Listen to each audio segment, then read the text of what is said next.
Headline: Crypto gold promoters claim 80% APR amid speculative mania. Published at 1:03 p.m., January 8, 2026.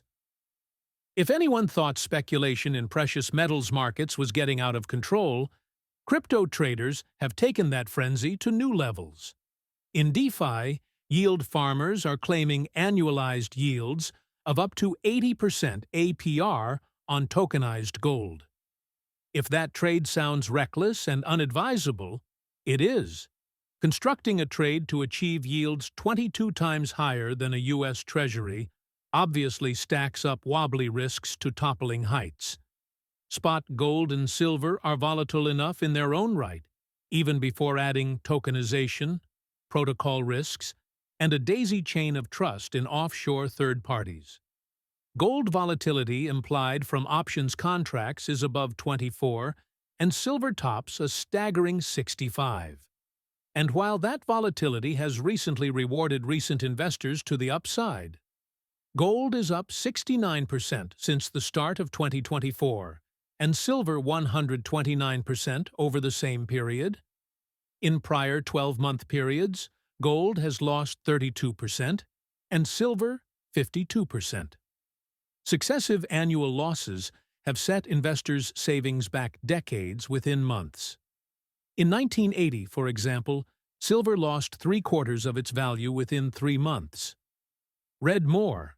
Trump-linked stablecoin USD hits 99% APR on Binance Chain. Dizzying risks in crypto gold yield farms.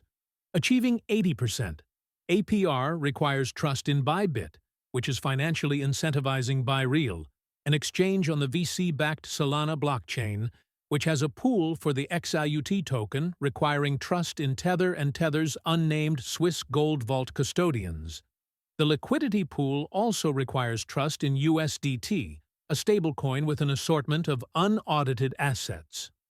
Moreover, the payouts are variable intraday, so achieving 80% APR isn't guaranteed for the full year. In fact, it could evaporate within days or even hours. In addition, the yield farm is inherently leveraged and passes on liquidation and impermanent loss risks to users. It also requires payment of fees in SOL and other tokens to third-party DEXs. Lastly, the interest payments aren't in cash, but, instead, in a Solana-bridged version of Tether's tokenized gold token, XAUT. To get XAUT onto Solana, of course, users must trust Legacy Mesh and Layer 0 for bridging. Add up all of the entities and dozens, if not hundreds, of trust assumptions per entity, and the attractiveness of that 80% APR claim certainly fades. This recording is AI-generated. Get more crypto news at protos.com